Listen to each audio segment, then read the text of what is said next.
Yeah. Allô, everybody. Nous allons commencer dans une minute.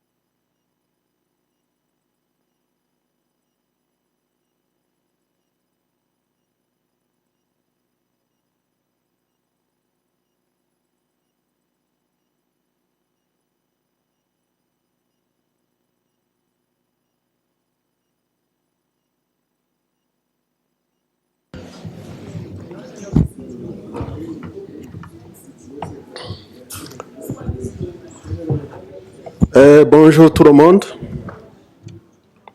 Good morning, everybody. Are you ready? So I shall begin by thanking the good Lord, thanking the good Lord for granting us life, who has made it possible for all of us to be present here, seated in this assembly. Very Honorable Mr. President of the Pan-African Parliament, Your Excellency, Vice President of the Pan-African Parliament, Madam Simone Yankee Ouattara, Acting Coordinator of the African Union, CIEFFA, Honorable MP, Honorable MPs present in the room, distinguished guests, journalists, ladies and gentlemen, all protocols observed.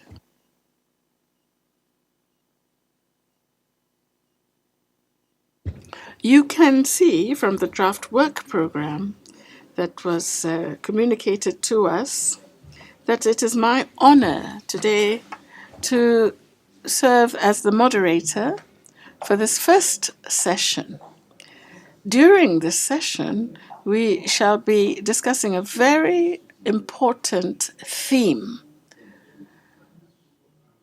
I refer to education for girls. The theme itself is contribution of Pan-African parliamentarians for national implementation of the Africa Educates Her campaign, legislation to ensure learning opportunities post-COVID-19 for girls. The very first session will roll out as follows: welcoming and opening remarks. So let me start by saying Honorable Amina Abdu Suna, Chairperson of the Committee on Education, will come first. She will be followed by Mrs. Simone Yankee Ouattara, Acting Coordinator of African Union, CIEFFA. And then we'll have a high point of the opening remarks with a statement from the Honorable President of the Pan-African Parliament, Honorable Chief Fortune Charumbira. May I call on you all to do what we can to follow our schedule. So I am therefore, as moderator, not going to make a speech. What I will do, though, is ask you to kindly follow carefully, because when we talk about women and girls, we know that without them, we have very uncertain futures for our continent. So without further delay, I call on Honorable Amina Abdul Suna, Chairperson, Committee on Education, to kindly make her opening remarks.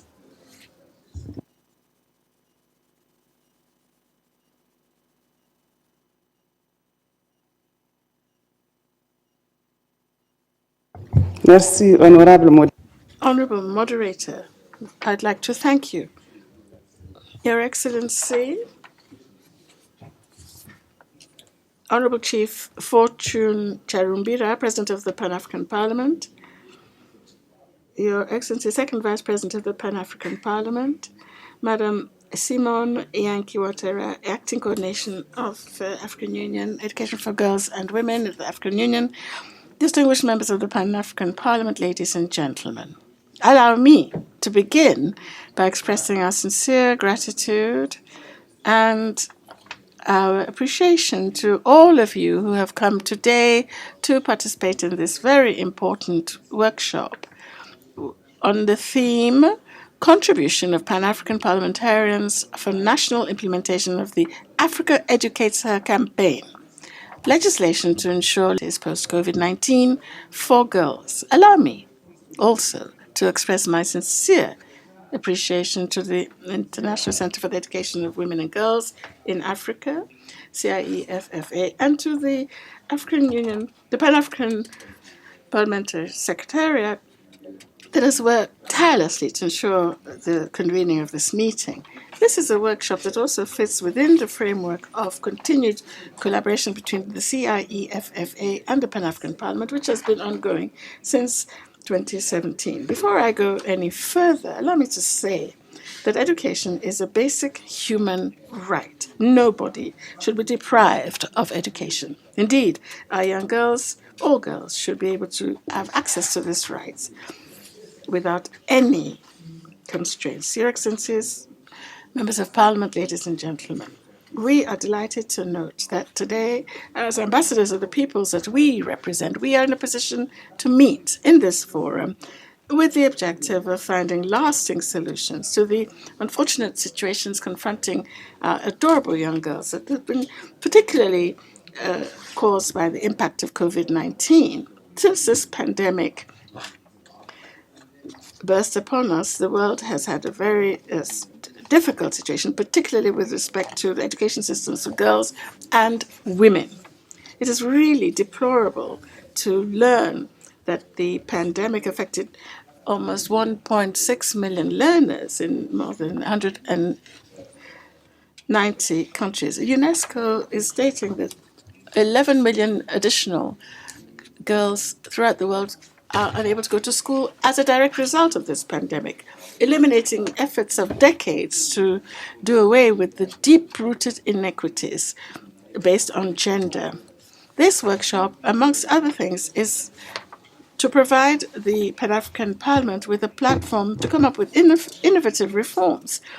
Legislative reforms adopted at national levels to address the impact of COVID-19 pandemic on the education systems in general and on girls and women specifically.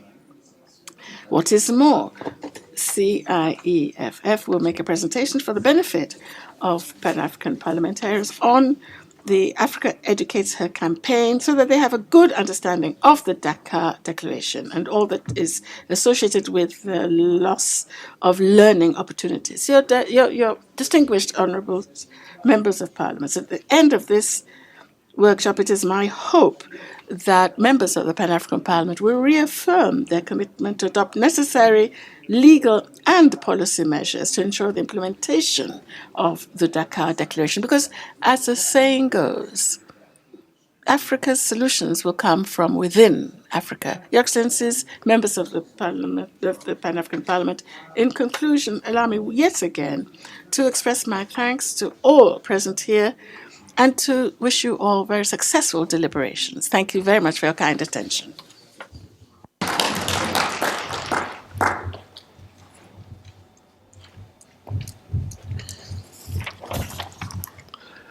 Comme vous l'entendez, Well, you have just heard that education for young girls is still lagging behind, and all of you are called upon to adopt measures to adopt the necessary measures to make it possible for us to reverse that trend. Now,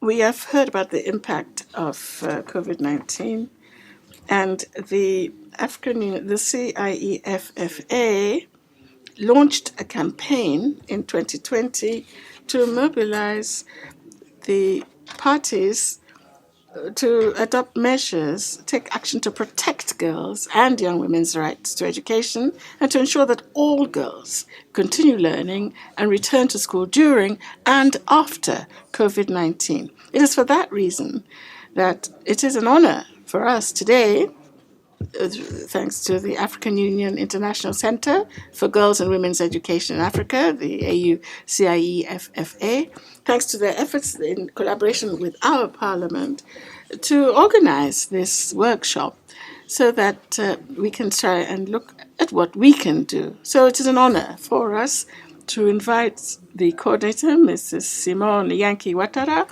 the acting coordinator of the African Union CIEFFA. You are most welcome, madam.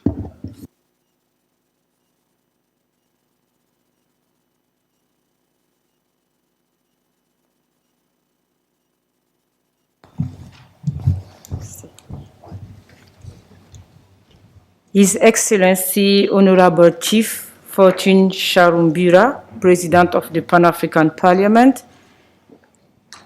Honorable Amina Abdou Suna, Chairperson of Education Committee, Honorable Gayo Walde Josis, Third President of the PAP, Honorable Jean-Marie Nitibeiranjige, Chairperson of the Committee of Justice, Honorable Member of the Parliament, honorable guests and participants, ladies and gentlemen, all protocol observed.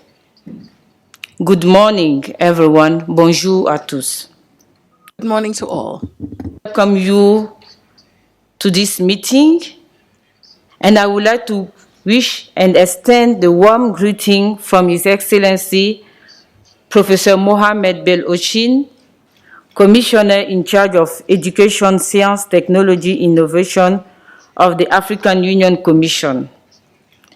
Allow me to start by sharing with you the mandate of the African Union CIEFFA, which means the Center for the International Center for Girls and Women Education in Africa. It's a French acronym, and it's le Centre International pour l'Éducation des Filles et des Femmes en Afrique. That's why you will see the acronym CIEFFA, but it's in French. AU-CIEFFA is a specialized institution of the African Union under the Department of Education, Science, Technology, and Innovation. Our core mandate is to coordinate and promote girls' and women's education in Africa with a view of achieving their economic, social, and cultural empowerment. The mission of the AU-CIEFFA is aligned with the vision of Agenda 2063, the Sustainable Development Goal 4 and Goal 5, the Continental Education Strategy, which we call usually CESA, the Continental Education Strategy in Africa 1625, and the AU Science and Technology and Innovation Strategy for Africa, called STISA 2014-2024, among various AU frameworks, because we also work on the Maputo Protocol, which also states on girls and women's education. Championing girls and women education for development and advancement of the Agenda 2063 is necessary for the sustainability of their livelihood, employability, and an assurance that women and girls fully participate in the development of Africa. There is an urgent need to invest in girls and women education across AU member states In order to fully promote Aspiration 6 of the AU Agenda 2063, which aim to create an Africa those development in people-driven, relying on the potential offered by African people, particularly its women and youth, while also prioritizing the well-being of children. Honorable members of the Parliament, I'm also using this opportunity to share some statistics and figures which you all beyond the narrative to underscore the necessity and urgency of investing in girls' education. In Africa, let me tell you, 36.6 million girls of both primary and lower secondary school age are out of school. 32.6 million of both primary and lower secondary school are out of school, with 9.3 million of them likely to never set foot in a classroom. The schooling of 236 million students across the continent was disrupted due to the COVID-19 pandemic, which disproportionately affected the marginalized, including girls. Further evidence points to a loss of a lifetime productivity and earnings for countries, amounting to between $15 million and $30 trillion, I will say, due to a lack of girls' secondary education. This demonstrates how girls' education is not only a socio-political issue, but an economic one as well. The African Union CIEFFA has successfully implemented 2 strategic plans and is currently focusing on its ongoing one from 2021 to 2025. This strategic plan is underpinned by 4 key strategic axes. The first one is the gender-responsive education framework. The second one is curriculum reform and teacher education. The third one is science, technology, engineering, art, and mathematics, and skills development. And the fourth axe is education in emergency and humanitarian context.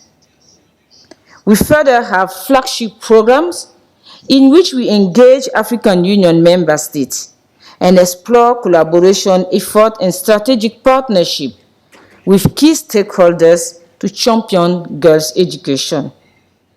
We have, for example, the high-level dialogue on the margin of every AU summit. We have the focal point meetings, focal point from Minister of Education. We have the education expert meeting, and we also like to recall some joint effort we made with the Pan-African Parliament on previous session, because this one I recall is the 4th session we are having now with the PAP. Since 2027, the African Union CIEFFA has been collaborating with the Pan-African Parliament in exploring initiatives for law enforcement at national level. The PAP and the Parliamentarians, especially the Committee on Education and Gender, have played a significant role in the production and dissemination of the compendium of regional institution legal instrument on girls and women education and its monitoring report, and I think you all have it in your file. Together, we have also conducted advocacy work for out-of-school girls reintegration, for the across to education for IDPs and the girls on the move. I remember that I think our last session here with the PAP was to talk about out-of-school girls policy that implemented by country to reintegrate girls for them to be readmitted in the educational system. For the reintegration of pregnant girls in school and for the recovering strategies post-COVID in Africa. Honorable members of Parliament, the African Union CIEFFA is further supporting AU member states to adopt affirmative action and policies to encourage girls to return to school through the Africa Educate Her campaign post-COVID-19. which you will hear in detail about. A colleague will make a presentation on this campaign. I wish that we will continue to enhance our collaboration with a strong focus on the implementation of the Africa Educate Here campaign at national level. We believe that there are significant pockets of collaboration, and through this meeting, we wish to increase your understanding of the African Union CIEFFA mandate and the strategic plan in view of championing girls and women education, as well the Africa Educator campaign. The expectation at the end of the meeting is to reach a consensus on a collaboration way of working with the PAP in line with the common commitment to prioritize girls and women education as a fundamental pillar in achieving gender equality. Achieving progress for girls and women education is dependent on various factors. Strengthening partnership and advocacy driven by accurate and disaggregated data, as well as targeted strategies. If we synergistically formulate and implement relevant strategies, then Africa will achieve its ambitious gender equality goal and become prosperous. I wish us all a productive meeting and fruitful conclusion. I thank you. Merci beaucoup.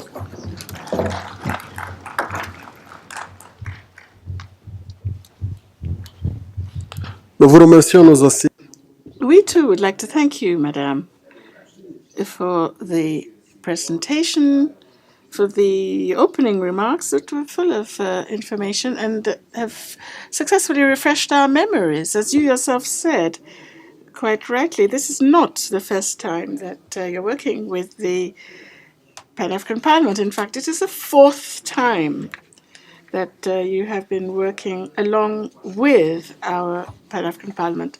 And as you yourself said, this is not a subject that you can just invent out of nothing.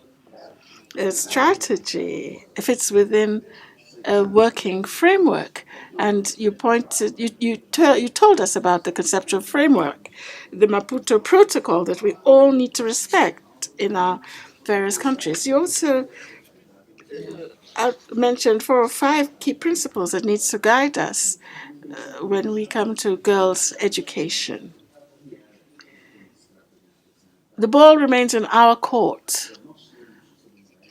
We, the member states, we who represent African peoples. So it is incumbent upon us to improve upon the situation of girls and women. Without any further delay, as the program indicates, and I had already mentioned, we will listen to the keynote speech from His Excellency, the President of the Pan-African Parliament, Honorable Chief Fortune Charumbira. Now, I shall move away from here.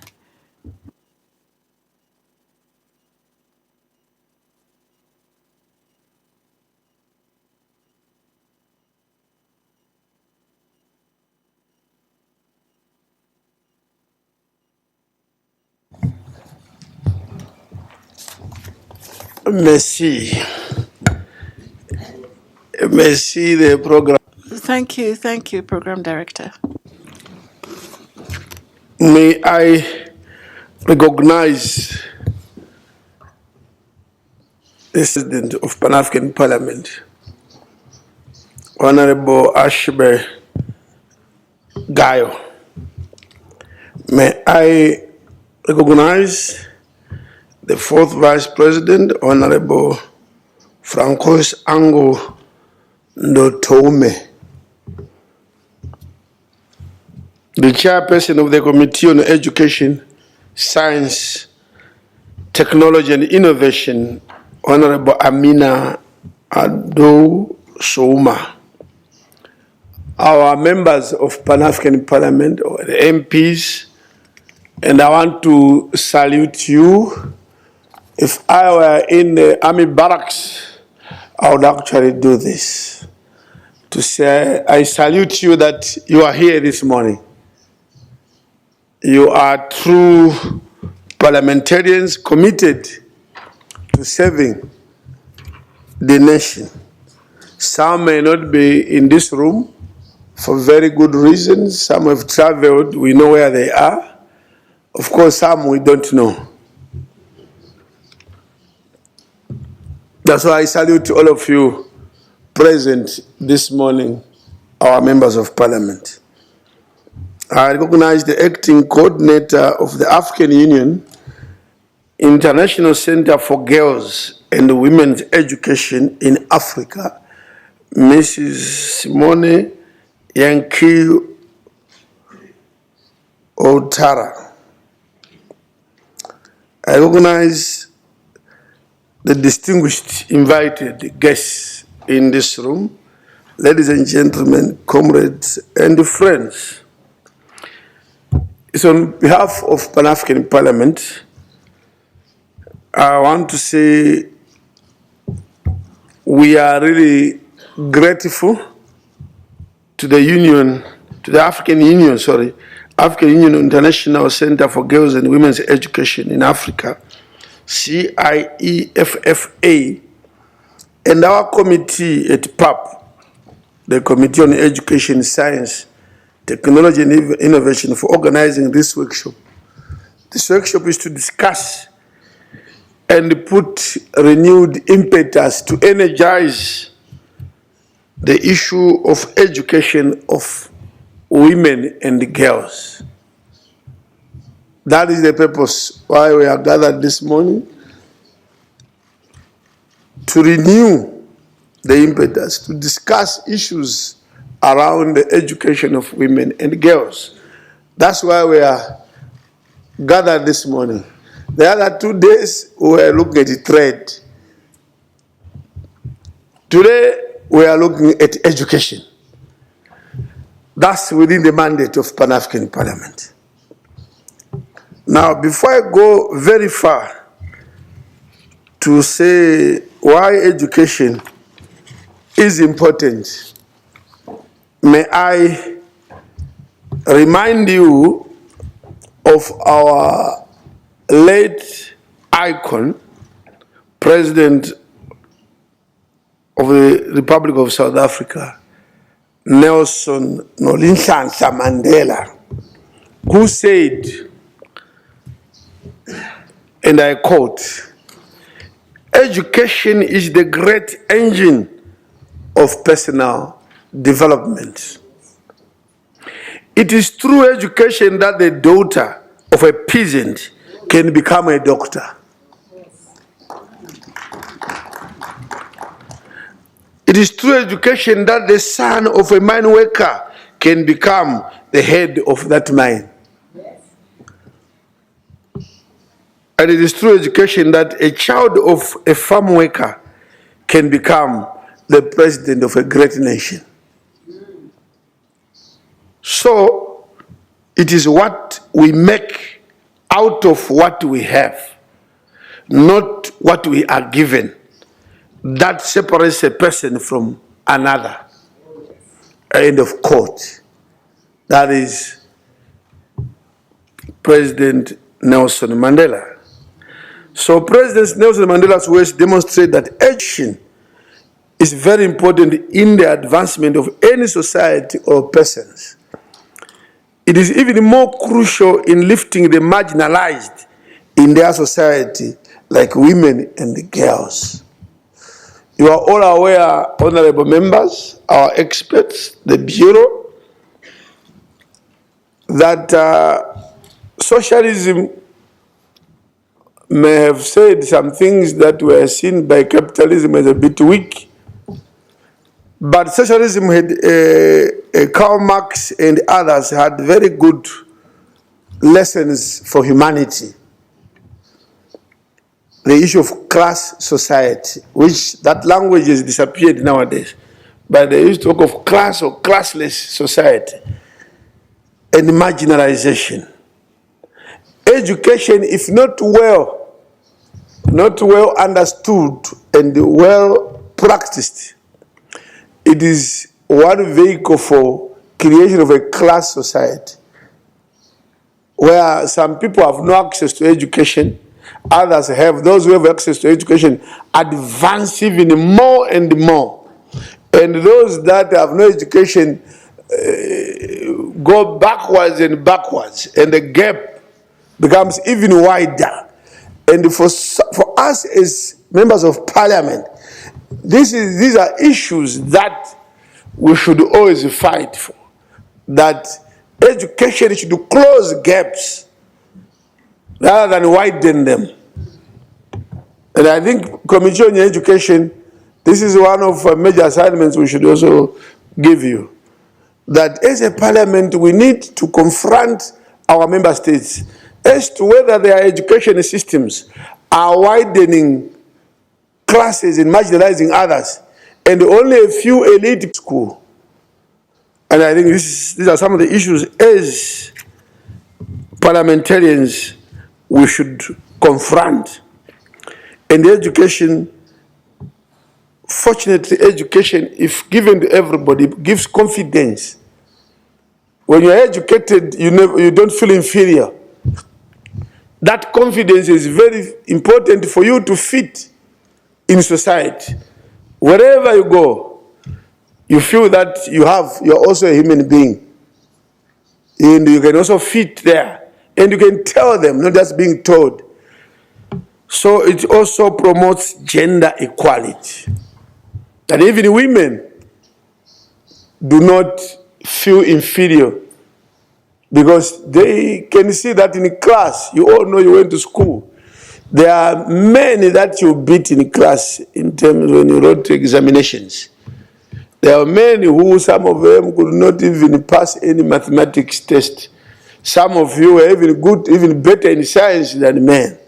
But it is through education that you realize your potential, that you don't feel that you are backward.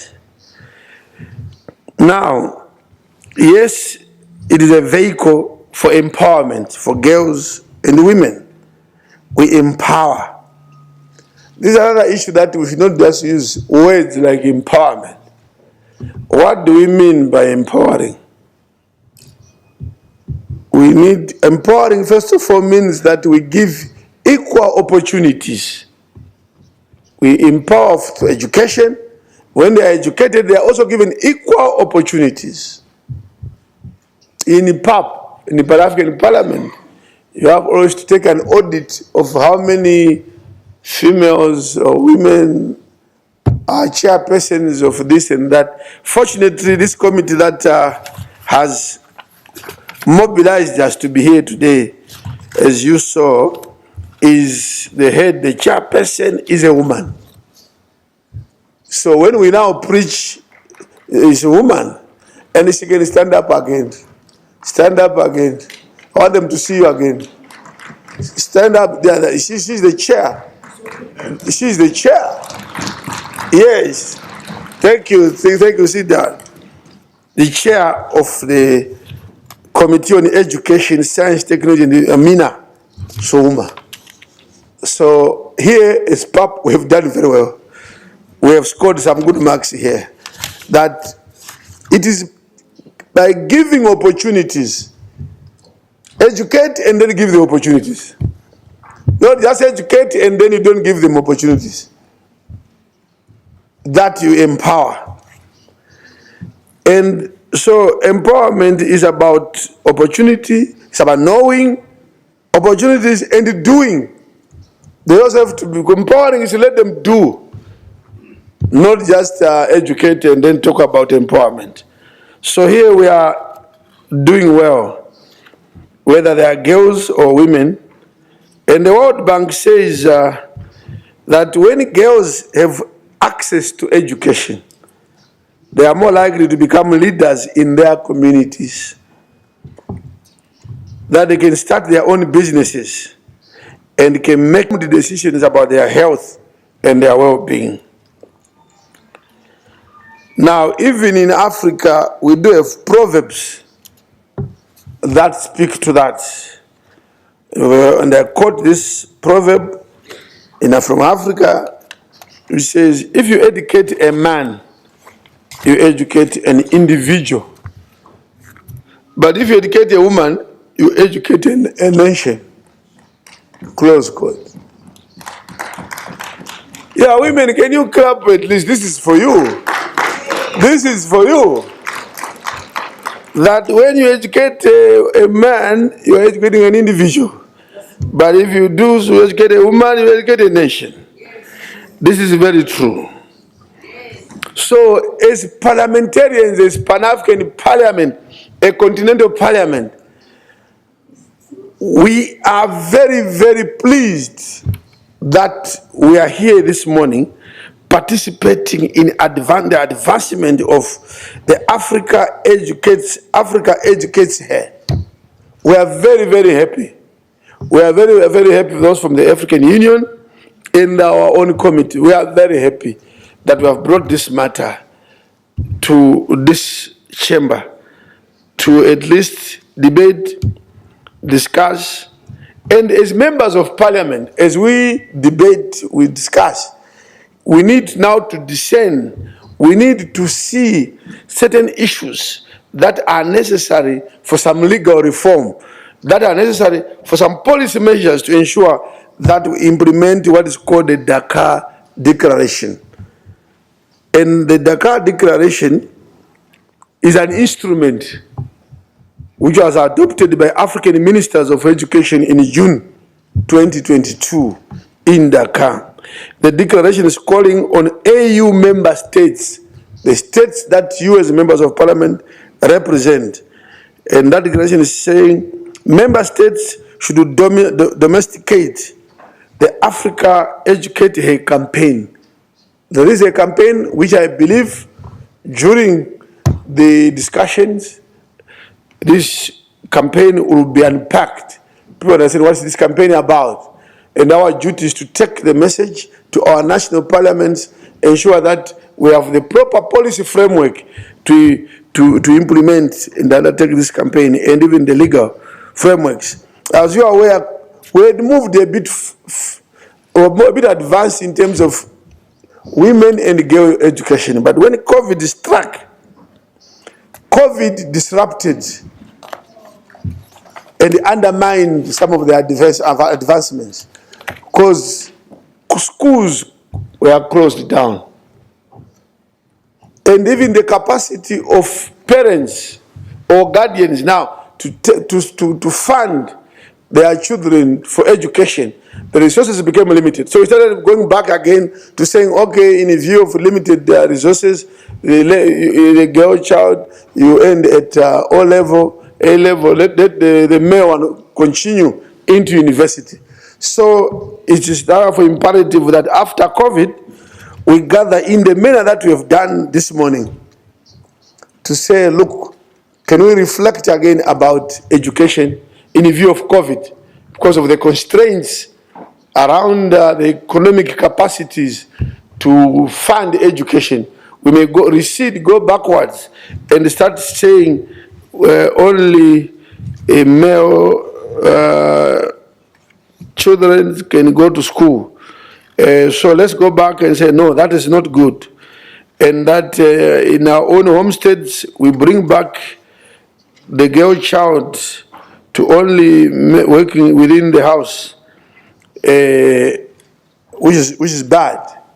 As legislators, we should remind ourselves that it is our duty to oversight.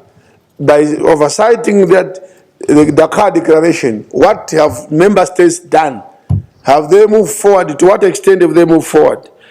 And then we should pass the laws that we should pass, and make sure that in the budgets, in our national budgets, when we pass the national budgets, we should make sure that we push budgets, pass budgets that cater also for the girl and women education. In that so doing, we'll be promoting the campaign, the Africa Educates Her campaign. We as Pan-African Parliament are happy to say we are part of this campaign in full.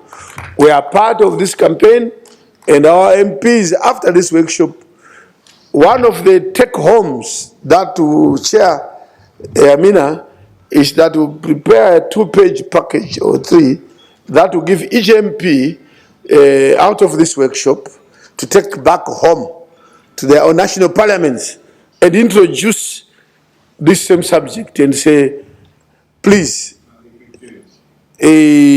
Africa Edge Case campaign, we go back and do so. We don't know what is happening there. Anyway, we are also happy and proud to say as Pan-African Parliament, and I want the media to cover this one with all eyes and ears, that as Pan-African Parliament, we are currently developing a model law on gender equality, which covers this, also includes